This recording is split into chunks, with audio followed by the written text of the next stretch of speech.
It is 3 p.m. in New York City. In Los Angeles, it's high noon.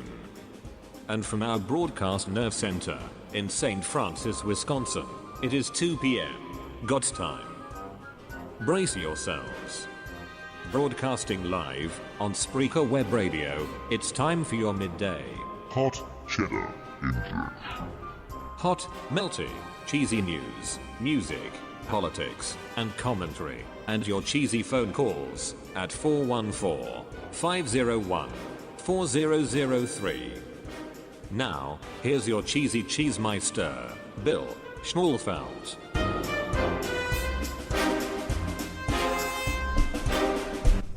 First, this brief reminder. This program is for mature audiences only. Please have your fake ID ready.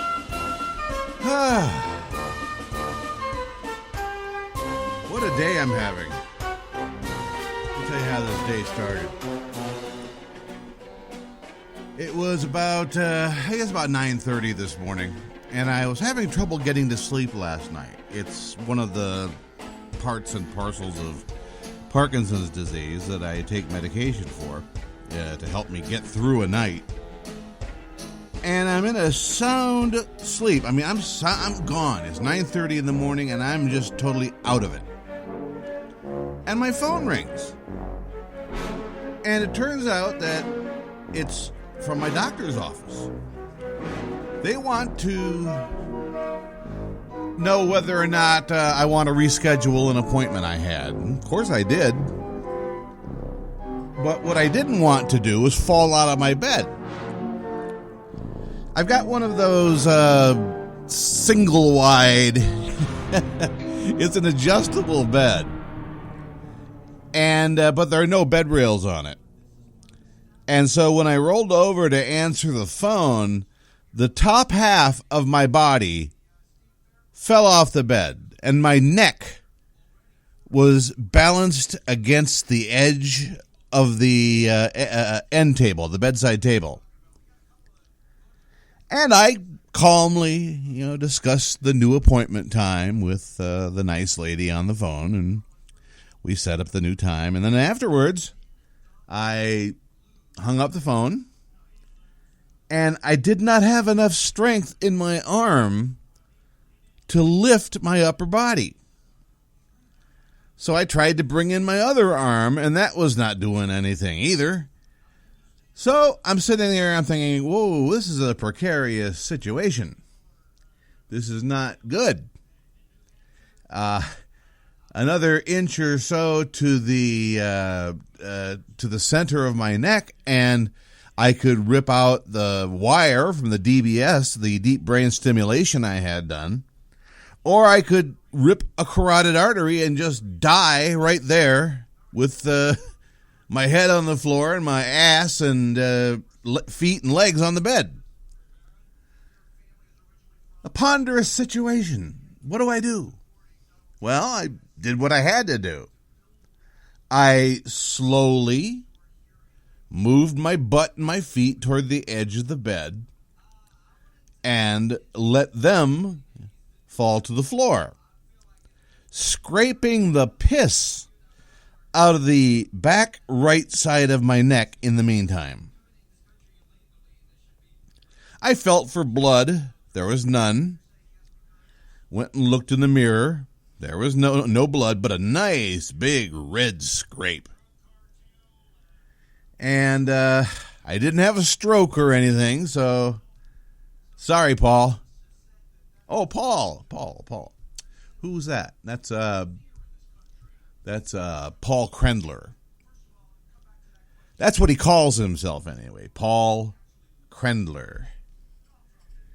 And we're going to talk about him today. Oh, yes, we are. Hot Cheddar Injection. Before we return to the halls of Ivy, let's hear the story of how one man developed a taste for family parties and Schlitz beer. Well, ordinarily, I look forward to family parties like I look forward to 2 weeks of rain on my vacation. Oh, but I make one exception. There's a certain relative of my wife who can win me away from my fireside any day. He's the one who introduced me to Schlitz beer, and I still thank him for it. I remember when this relative first invited us over for a family get-together. My wife wanted to go, and I didn't, so we compromised and went. On the way over, I visualized a dismal evening playing some game like charades, which I happen to particularly detest. But things began to look up the moment our host greeted us at the door and said, I hope you won't mind if we don't waste the evening playing silly parlor games. And when I discovered that we were both fly fishermen, well, I began to think of my host as more of a friend than a relative. It was just about then that he brought in the Schlitz beer. Well, the evening was full of pleasant surprises. I'd heard many good things about Schlitz and had always planned to try it. So try it I did. And never have I tasted a beer as satisfying. As I drank, I found myself hoping that this particular in-law would throw another family party very soon. And I found myself saying, as surely others have said in tasting this fine beer, no wonder they call Schlitz a beer that made Milwaukee famous. Now it's time for the next thing that's gonna happen. And here it is. Once again, our phone number is 414-501-4003 if you'd like to take part in the conversation today. Especially if you're a psychologist. If you have any psychological training. I don't endeavor to diagnose someone here. That's far beyond my capacity as a broadcaster, retired journalist. I merely report what I see. I share my impressions of what I experience. And this Paul Krendler, I think I know his real name, but I'm not going to say it until I know for sure. This Paul Krendler comes off to me as something of a necrophile. I'll explain that, but first of all, let's talk about this whole gang's idea of lawfare. It's kind of a strange one.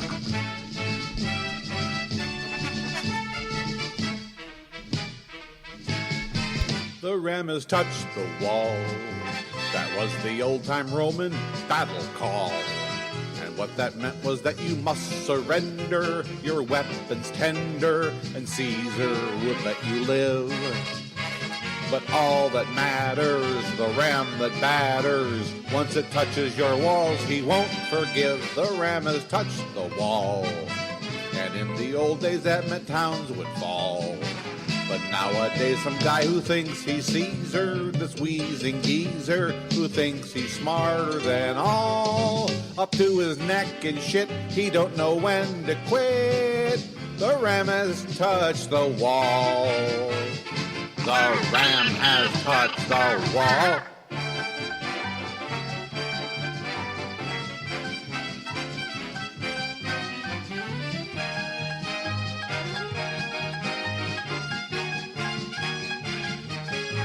The ram has touched the wall, and that must surely mean the end of all of our concerted efforts to negate all the filth and hate and to give up without a fight. Yet every pervert will feel the butt hurt when they see I've got them dead to rights. The ram has touched the wall, but the specific ram, he's got no balls. And all that he can do is sit and mumble and break and crumble, 'cause he's behind the 8 ball. He may not know it yet, but he will soon regret. The ram has touched the wall. The ram has touched the wall, but it is not the wall he thought would fall. The chowderhead who causes agitation through defamation, I'll see him soon here in court.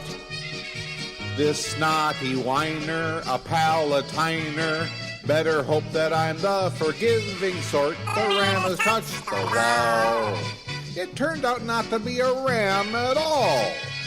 Who would have guessed that stupid right-wing creeps would show up with sheep In fact, the ram was a lamb, and you should hear them cry.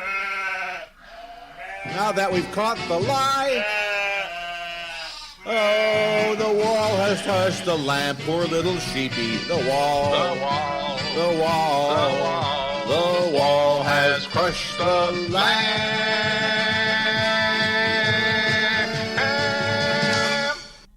Hot cheddar injection. You'll laugh about this later. But maybe not right now. Bill Schmolfeld here. This is our Wednesday hot cheddar injection. I think I called it the hot beef injection yesterday. Oh, I'm not stable.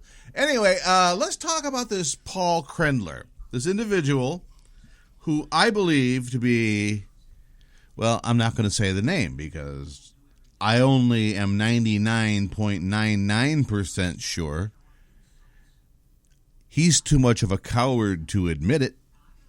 Prefers to hide under the porch yapping at me.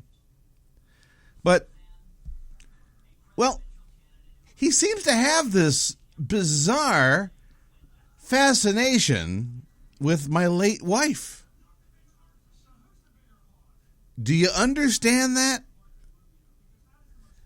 Why would somebody who's never met me, never spoken to me, never met my wife or spoken to her, my wife has never had anything at all to do with this Paul Krendler, but he's fixated on her. He has written 30 blog posts on his Thinking Man's Zombie blog that refer to my wife by name. 21 of them after she died.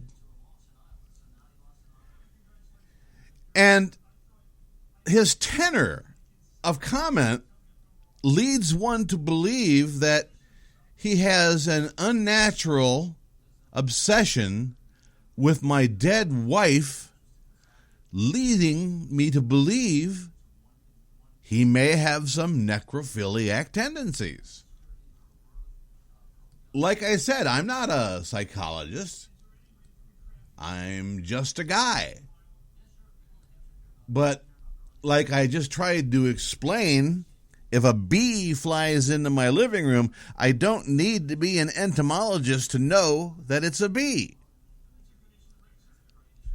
I had a rather, I don't want to say interesting because that gives him too much credit.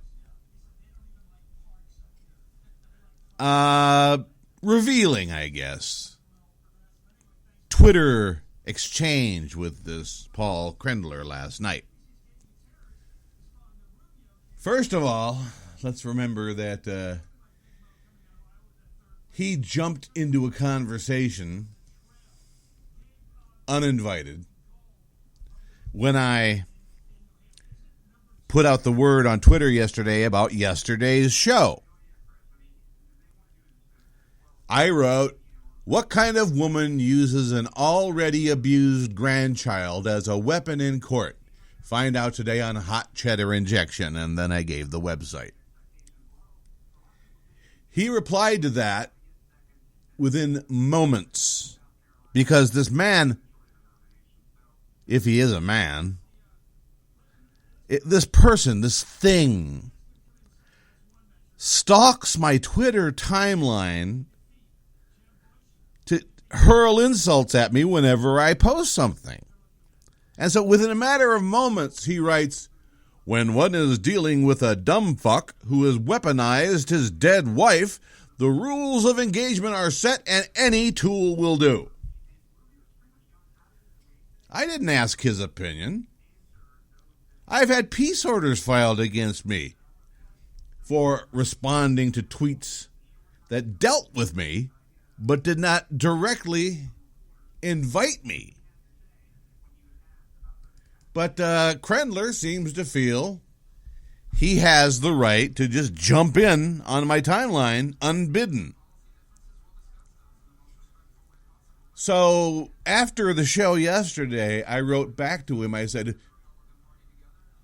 Paul Z. Krendler, that's his Twitter handle, by the way, at Paul Z. Krendler, shows his hypocrisy in 2 consecutive posts.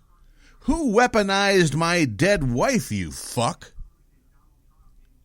And then he's got a post mocking me for what I thought was kind of a cute story about a groundhog dying on Groundhog Day. And he ties that to my dead wife. And then his response to what kind of woman uses a baby as a weapon. And he responds to my comment, I know, right? It was really uncalled for when I emailed her photo to Hogue and Hinckley. Oh, wait. Not a day goes by that this horrible person, this cretin, not worth wiping your ass, tries to disgust me off of the internet, and it's not going to work. And it continues today. Let's go through this timeline from yesterday.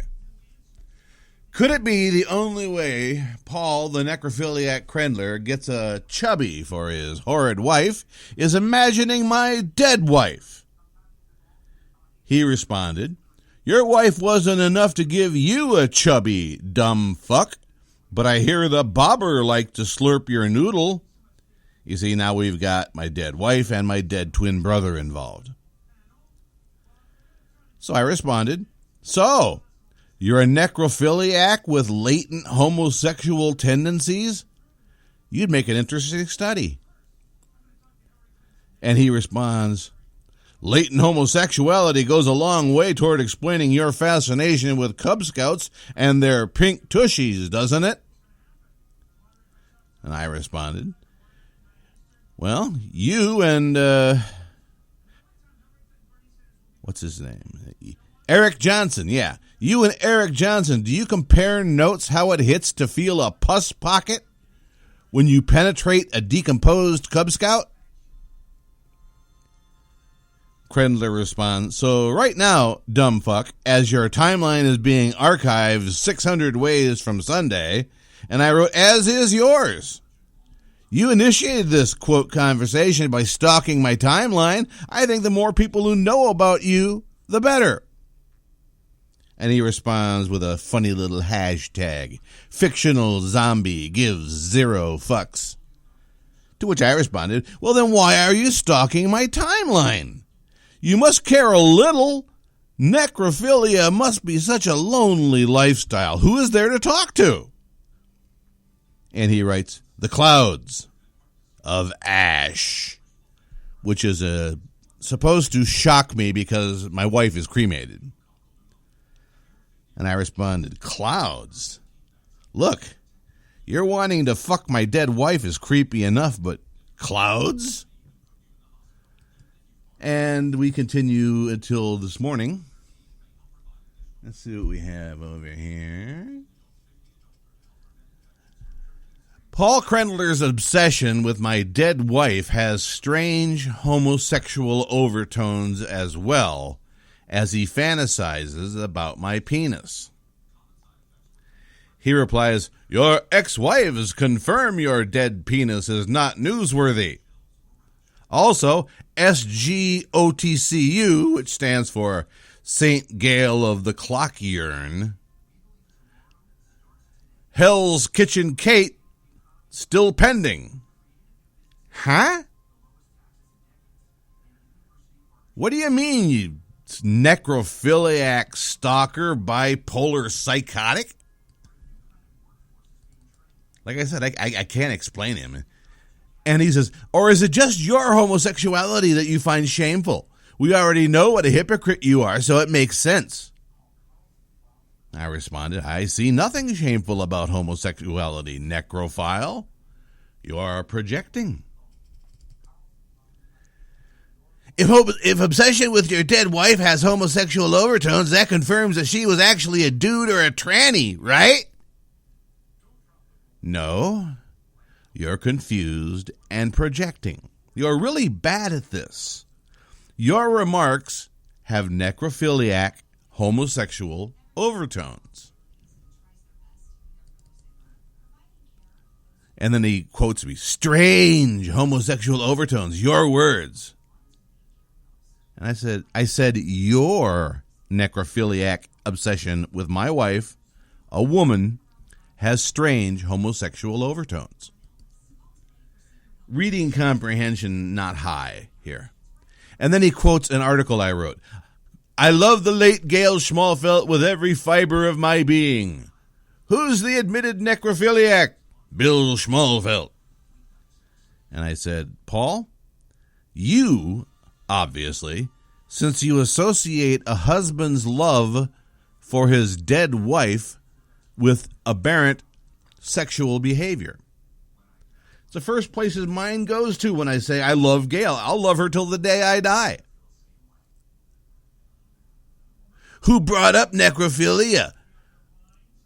Was it known projector Bill Schmalfelt?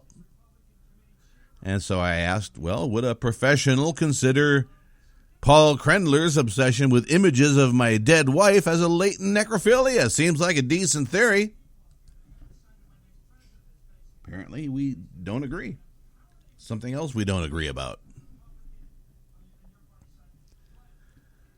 And he tends to take things I've said, like his girlfriend, Sarah Palmer, and twist them. Here's what he wrote about see, now that I'm calling him a necrophile, he has to call me that, because I remember you are glue. What you say bounces off of me and sticks to you. He takes a story I wrote on January 2nd. I love the late Gail Schmalfelt with every fiber of my being. Why is Paul Krendler so contemptuous of that kind of love? And then he writes under the article, he loves the late Gail Schmalfelt with every fiber of its being. There really aren't a lot of ways to interpret admission like that, are there? Every fiber of its being, everyone, even, or perhaps specially, the useless noodly one? A widower expressing his love for his wife, who passed away on June 17th, 2015. I said, I love my late wife, and I always will. And Paul Krendler automatically associates that with necrophilia. So I said, for somebody who thinks he's very smart, Paul Z. Krendler is a very dull boy, and it can't be caused by all work and no play because he never works.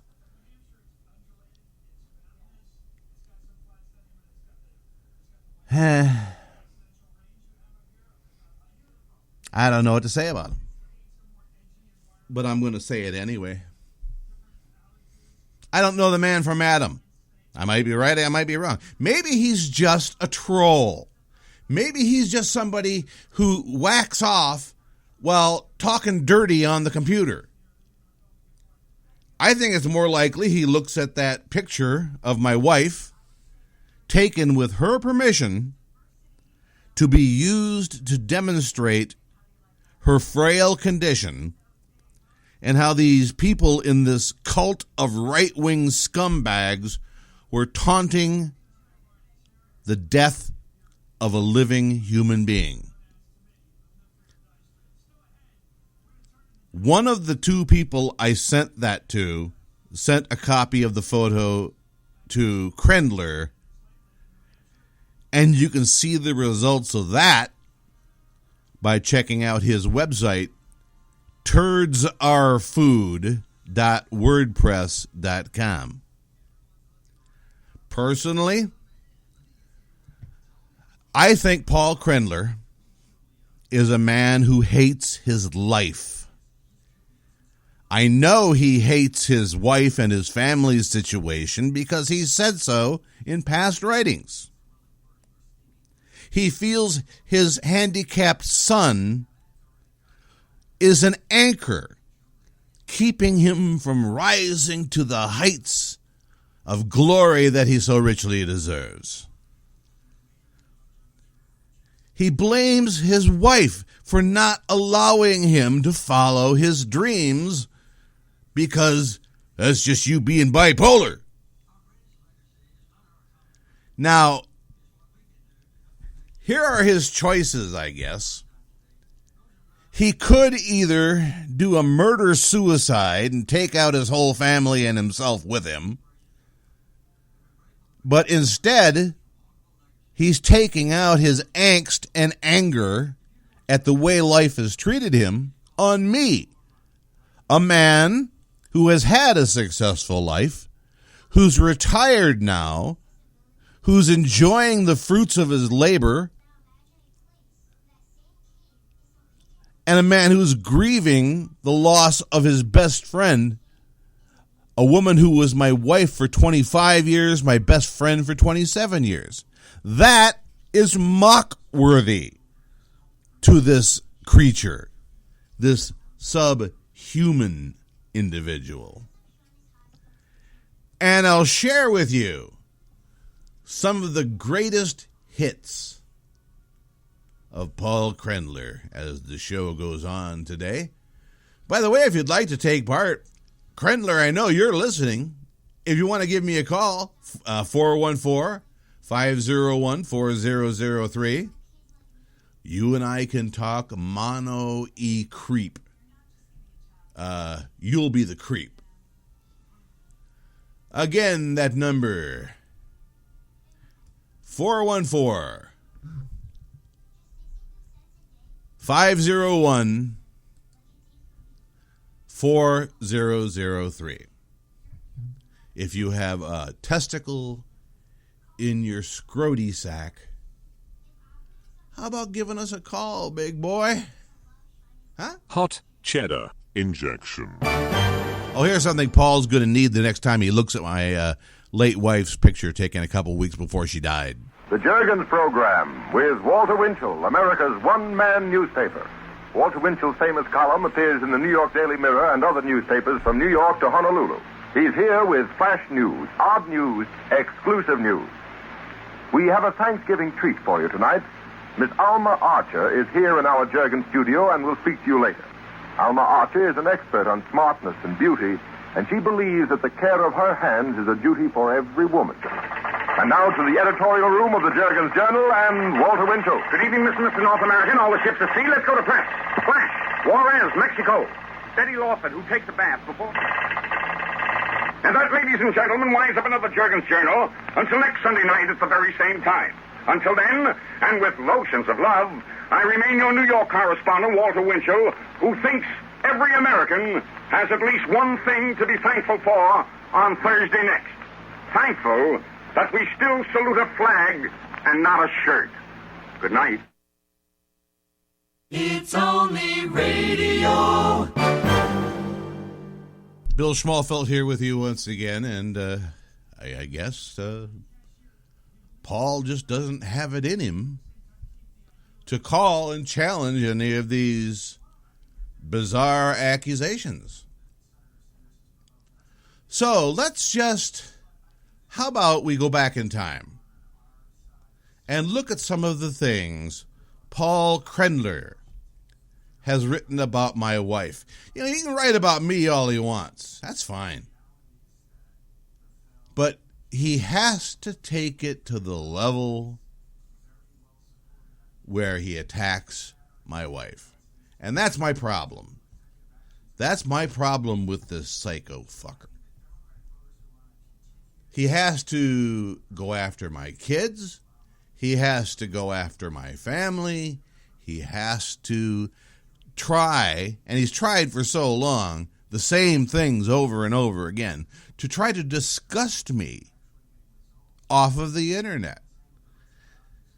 And you would think he's learned by now, but no. There are 30 posts in his blog that identify my wife. 21 have written before she died. I'm sorry, after she died. In many of these, he pretends to be me writing about things that happened in my life. It's sort of like an obscene Mad Libs. The very first thing he wrote on his blog was back in April 23rd, 2014. And to be completely honest, I had written an essay about the home life of an individual as I imagined it. It was purely satire and parody, but as I looked at it, I thought, nah, this goes too far. And I pulled it off the internet. Krendler, however, made sure to save it. And he wrote this. This was called We Can Write Whatever We Want, right? Does he still have a link to my actual... No?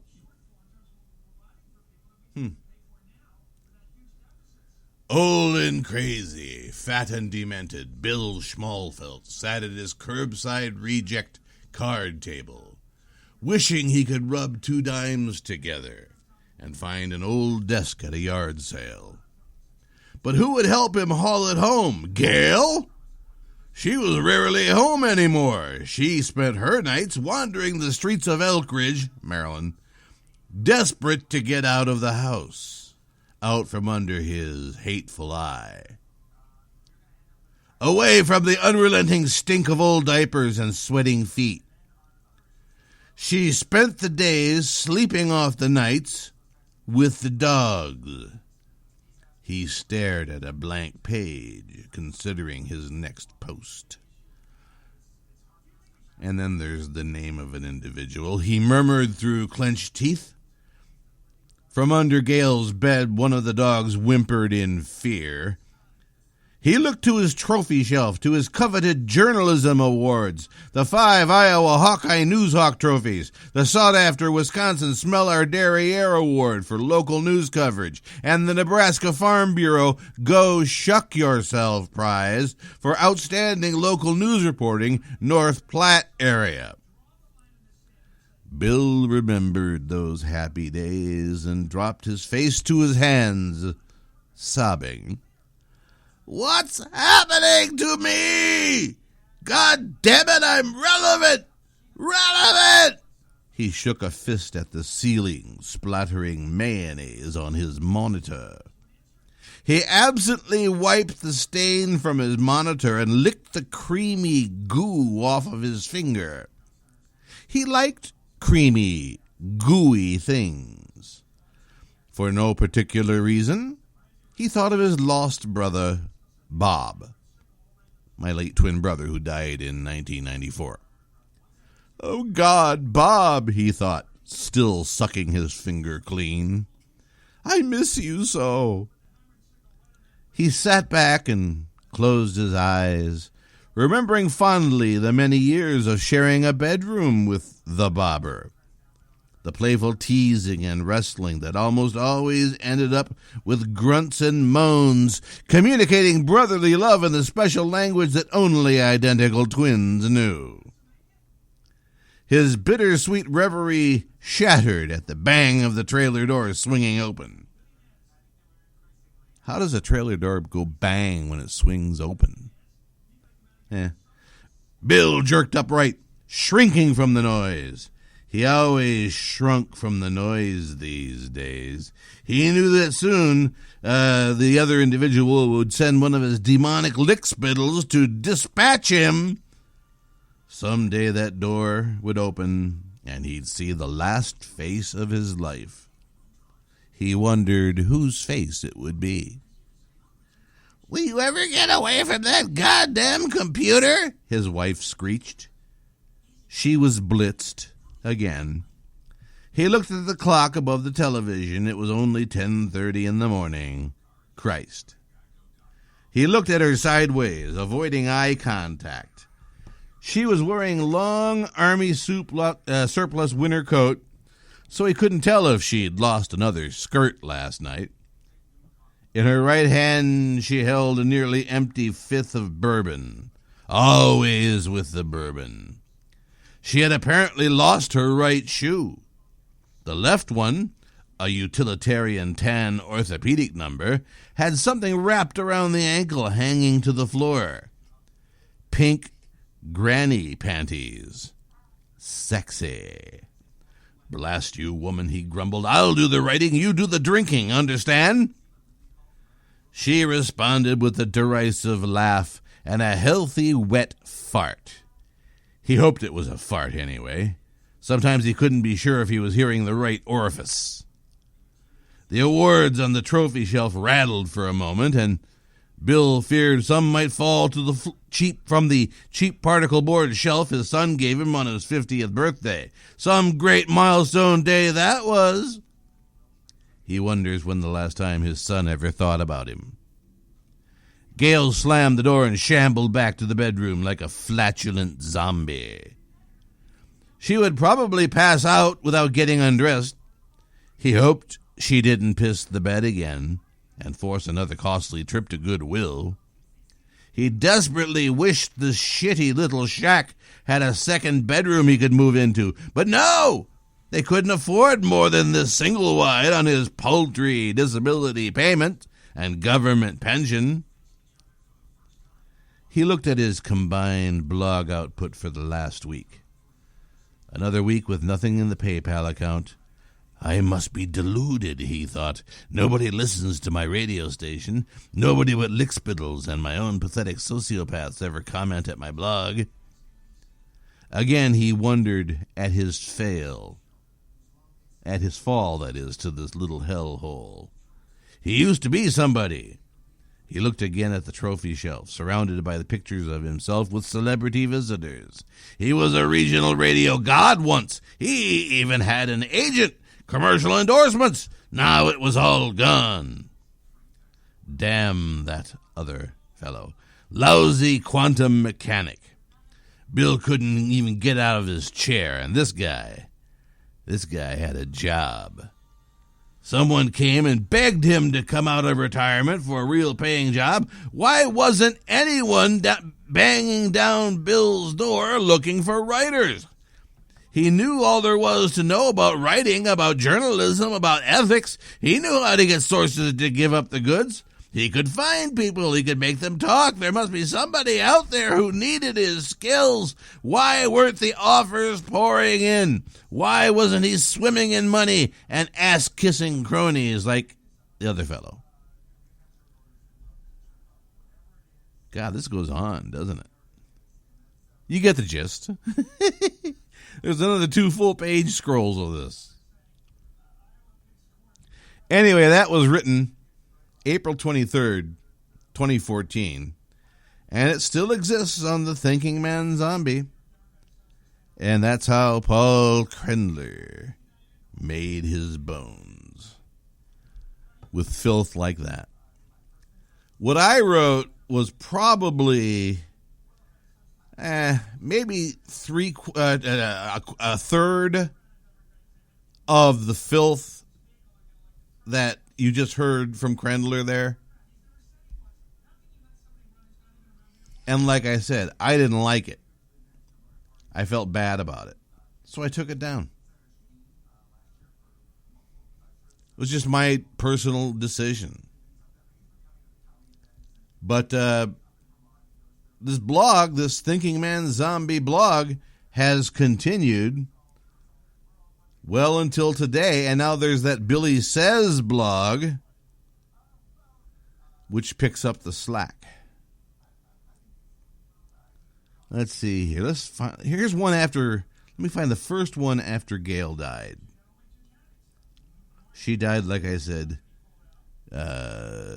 June 17th. Well, that was written by Sarah, you see. There's no conspiracy, but Sarah's writing on his blog, and he's writing on her blog, and it's an interbred little family there.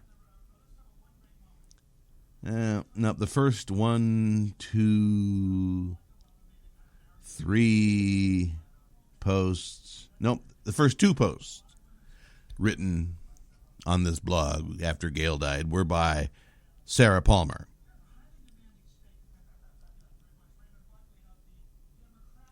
This was written 10 days after Gail died. Gail who? Oh, you mean the dog whisperer? Haven't seen her in a week or so. Why do you ask? Scumbag. And then this one is called Good Morning, Dumb Fuck, in which he, again, steals something from me and posts it on his site. Pinhead Logic 101. Pinheads tweet and retweet and favorite tweets and spread them to their circle of like-minded pinheads who tweet and retweet and favorite and spread to their circle of friends and so on and so on and so on, that by the end of the day a lie told by a pinhead is known throughout the pinhead community. Conclusion, this means I am evil. And Krendler responds, No, this is not how we know he is evil. In point of fact, I might argue with folks who say dumb fuck is evil. Make no mistake, I could be persuaded on this point, but I think dumb fuck is so much less than evil. He lacks the fortitude. He is nauseating, certainly, disturbing without question, twisted, no doubt. In fact, I would say he is more than annoying, with occasional gusts of insanity. But calling him evil gives him far too much credit. I suppose we could discuss that and you folks could change my mind. No, this is not what shows he might be evil. This is what shows he has no friends. How does he know whether or not I have friends? Is he looking through my window? Is he monitoring my phone calls? Is he hacked into my email account?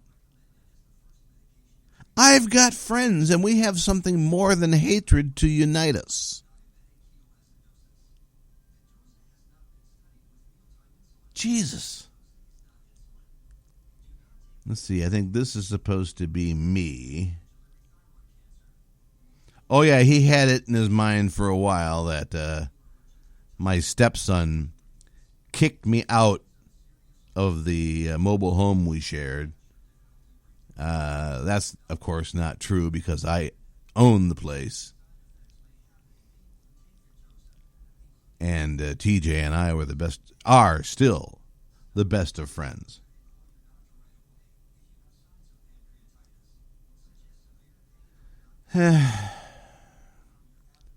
And he even comments on things I write that have nothing to do with him.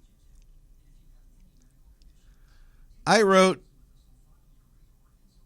a comment on something that was written in the Milwaukee Journal-Sentinel. Assuming Scott Walker does not get the GOP nomination, safe assumption, he will become the next Sarah Palin.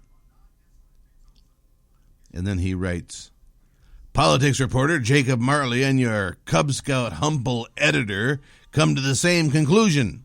No. But we come to that conclusion by quite different paths. Marley is rational and logical and thoughtful. Your Cub Scout humble editor is touched by a clergyman. Marley calls the Walker autopsy a little premature. Coincidentally, my dearly departed caretaker used to say that a lot. Not that she wanted an autopsy, because she didn't. She used to say I was a little premature, or immature, I forget. She always sounded a little angry whenever she said it, Then she went to the truck stop to drink coffee and eat pork rinds for 12 hours. Don't know what that's all about. You see, he takes something I wrote about Scott Walker and turns it into an obscene homosexual rant about me. Is this a fixation? Or is this a fixation?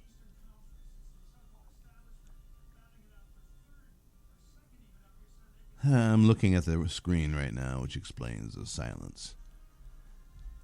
This guy thinks he knows what he's talking about, but he misstates facts like what the insurance benefits from Gail's death were. And, of course, there's that photo again, which I honestly believe he has knuckle babies over. And most of these things that I had picked out to look at today are just so fucking long. Brevity is the soul of wit.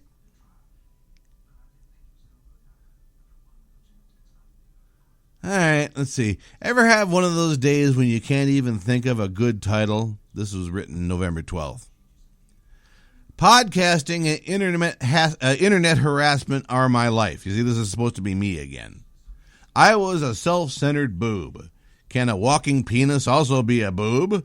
Wouldn't a centered boob look kind of strange, like a huge floppy pimple? Now my wife is gone and she ain't coming back, and a bunch of slavering pigs are throwing their droppings. I still haven't figured out how a bunch of pigs creates only one dropping, mysteries of the universe, at her memory.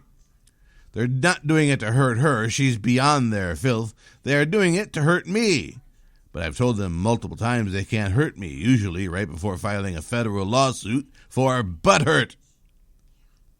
I want you to think of this attempt to share my story of my experimental deep brain stimulation surgery. Oh, I get it. I get it now.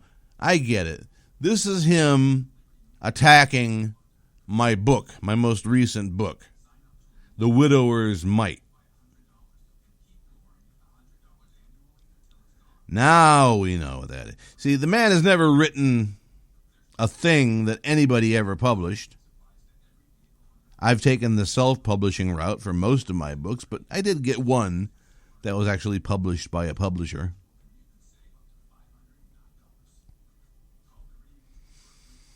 That's far too long. That goes on for page after page after page. Page after page after page. It's like he can't say what he has to say. Unless he throws a bunch of words on top of it. And now he's involved in this attempt to get me thrown out of my apartment house.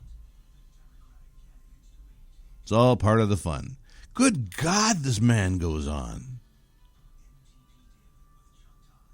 Calling him a man being something of a compliment he doesn't really deserve, since a real man would understand that he's been told that I'm going to talk about him on this radio program today and might say something.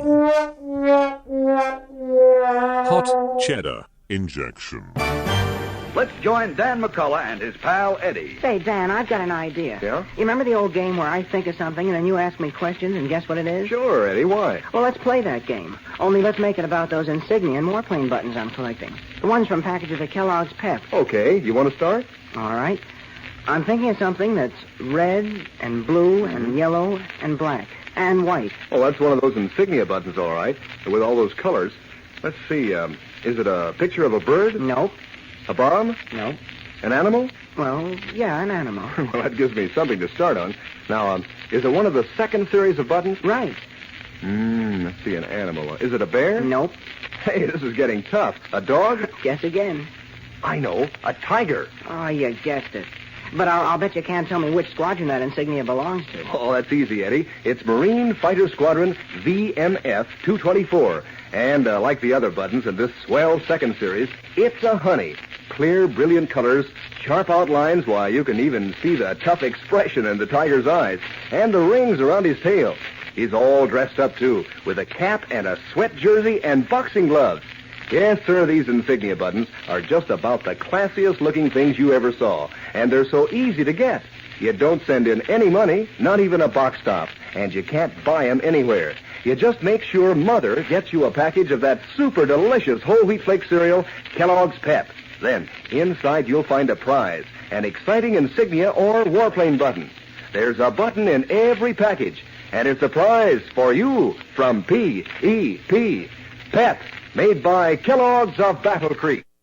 Next time it's too rainy for you to be out of doors, here's an idea for what to do. Get out your collection of insignia and warplane buttons from packages of Kellogg's Pep and see how close you are to having all the buttons in both the first and the second series. Why, you'll probably make up your mind to eat more of that super delicious whole wheat flake cereal so you can get more prizes. Then you might see how many of those insignia you can identify, like Marine Bombing Squadron 433, for example. You can remember that with a red dragon with two tails, riding a bomb and firing a machine gun. By the time you get through, you'll be mighty proud of your collection, believe me. Because, you see, these buttons really are smart-looking. The colors are clear and bright and sharp, really stand out against the sparkling white background. And they're made of metal, so they'll last indefinitely. Now, if anyone should ask you how you got those swell buttons, tell them it's easy. You don't send in a single penny. No, sir, not even a box top. And you don't buy them. You just ask Mom to get a package or two of Kellogg's Pep. Then look inside for your exciting prize, a brilliant insignia or warplane button. There's a button in every package of P.E.P. Pep, made by Kellogg's of Battle Creek. It must be true, 'cause I heard it on the radio. It must be true, it must be true. Hot Cheddar Injection. Bill Schmalfeld back with you again. Got about 8 minutes left in the show today. And rather than take me on like a man, Paul Krendler has been leaving notifications on my Twitter timeline. I'm afraid of what might happen to him if I block him. He'd have nowhere to vent his poison, to share his necrophiliac thoughts, his perverted ideas of what love is all about. I just don't know. I just don't know what motivates a man like Paul Krendler. Maybe it's just he's living in a bad space. Here's Kevin MacLeod.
as we get ready to wrap up our third installment of Hot Cheddar Injection, I'd like to share with you something that I think demonstrates the difference between a person like myself and a person like Paul Krendler. Here's what Paul Krendler's life must be like.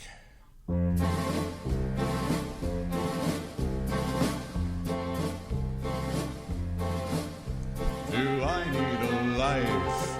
It's so clear that I need a life. I'm not quite the man that I wanted to be at the start. Do I have a life? Oh my Lord, there it goes again. Why is nobody helping with my pain? Can't they hear my brain? Manic, depressive, and sociopath can I be? Is it true? Obstacles blocking my chosen path. Who's to blame, me or you? I should have a life. It's your fault that I need a life. I cannot just murder my lovely wife to have a life.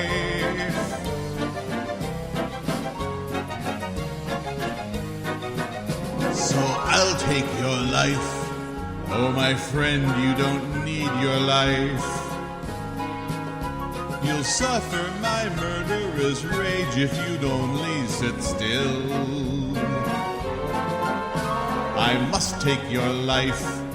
Shrieking voices are telling me it would be such a crime to kill my wife. Oh, she's ruined my life. Red pitchfork carrying demons are in my brain, causing pain. Everything's suddenly clear to me. When you're dead, I'll be free. I will have a life. I want more than to have a life. I want you to suffer, 'cause oh boy, do I need a life. With one sharp knife, I'll have a life. Yes, indeed. That's the, I call it Grady's Lament. And that's how I see the boy. Now, about 8 months before Gail died, I wrote a song, and I'm not saying it's any good. I'm not saying it's clever or anything like that, but I wrote a song and music especially for her.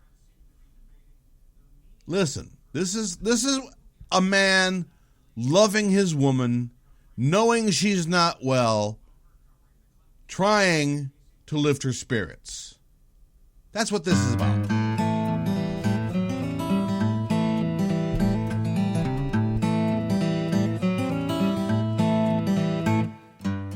When I screw up, she sets me straight, keeps an eye on my spending of late, makes that face when I act the clown, there to remind me to put the toilet seat down.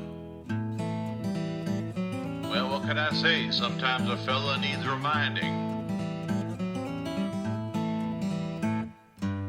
Keeps an eye peeled so I don't fall. When at my feet a dog tosses a ball. Always checks if there's something I need. She's my caregiver, a most wonderful breed. And by that, I mean a breed of human being. Not like comparing her to an animal or anything. For one thing, well, you don't want to know. You don't like being called an animal. Who does? But let me tell you something about this girl, mister. she's one of a kind. She's my angel and she's my love. She was sent to me from heaven above. Insists I do all the things I can do. Her word's not subject to judicial review. The rule still stands. And she didn't even need to go under the hood to check the replay. Takes me places 'cause I can't drive. Does those things that I know keeps me alive. She can interpret my screwed up speech. Knows what I meant when a word's just out of reach. You know, she's just like my mom that way. Her and Dad knew each other so well that one would start to say something and the other would finish the sentence. My mom every now and then would say, "John, would you let me finish what I was gonna say?" And then she'd say what it was that he had just said. We're kind of like that. We know each other that well. Takes no nonsense and brooks no guff. Though she'll deny it, I swear, buddy, she's tough. She takes care of the things I can't. I feel wealthy, although money is scant. And I mean wealthy in a spiritual sense, not financial. Hell, certainly not financial. Been through good times, we've been through bad. I make her happy, at times I make her mad. 1/4 century, best of my life. She's my caregiver, and better yet, she's my wife. And there ain't no other man living on the face of the earth can say that. I am married to the most wonderful woman God ever saw fit to put on the planet. And if you disagree with that, I'll meet you outside.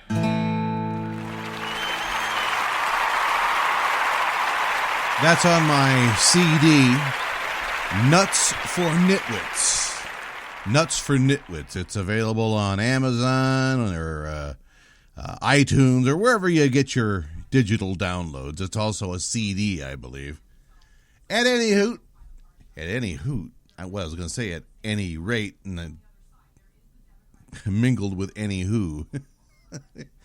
Anyway, I think we have proved nothing today. We haven't proved a damn thing. I've talked about Paul Krendler. I've talked about my impressions of him. I don't believe he's an actual necrophiliac. I believe he's a third grader. He's a sadist. He's the kind of person who pulls the wings off of flies and burns ants with a magnifying glass, and he's in his middle 40s, late 40s probably. He's a man who is not happy in his own life, not happy with his own family, too gutless to leave him, too gutless to stand up for himself, so he lashes out at those who aren't as miserable as he is. I have Parkinson's disease. Okay, I've had it for 16 years, but you know what? I'm doing better than a guy with Parkinson's disease for 16 years has any right to be doing. I miss my wife. There's not a day goes by that I don't think about her, and I kiss her picture every night before I go to bed. The clock urn these clowns like to mock, it's right here on the windowsill by my bed. I love Gail Schmalfelt with every fiber of my being. And I think if Paul Krendler and Sarah Palmer and these other clowns were capable of that, or understood that, or had the slightest concept of what that's like, they wouldn't be so angry all the time and so hateful. Well, boys and girls, there's your hot cheddar injection for today. Tomorrow, I believe we're going to talk a little bit about Sarah Palmer. I have some information about the baby she used as a weapon against me. Turns out, from court documents, that she may not have sole custody of that child. But we'll talk more about that tomorrow. This has been your Hot Cheddar Injection. I'm Bill Schmalfelt. If you missed any or all of this show, you can find it on my homepage, Hot Cheddar Injection. You'll find it on... Where the hell will you find that? Memory lapse. Spreaker always has a copy online available. And the website... I think I have enough time to find it for you here. Hang on. You see, this is what Parkinson's dementia is like. You forget the dumb things. Oh, I remember now. Gallery of Oddcasts. You'll find it on galleryofoddcasts.com. And I'll have it up there here in just a little while. Oh, now I'm a Cub Scout rapist. So you're going to spread that lie too, huh, necrophile? Paul Krendler is a necrophile. He's a necrophile with homosexual tendencies. And I believe I know his real name as well. Send us your tweets at Hot Cheese Shot, one word, at Hot Cheese Shot. And tune in again tomorrow. We're just going to let Krendler rave to himself on the timeline because I just don't have time or the patience for him. I believe in my heart, and my family doctor believes so too, back in Maryland, that the stress caused by these people kick-started Gail's scleroderma and caused her death. Now, if I could just prove that in court, people will go to jail. See you tomorrow.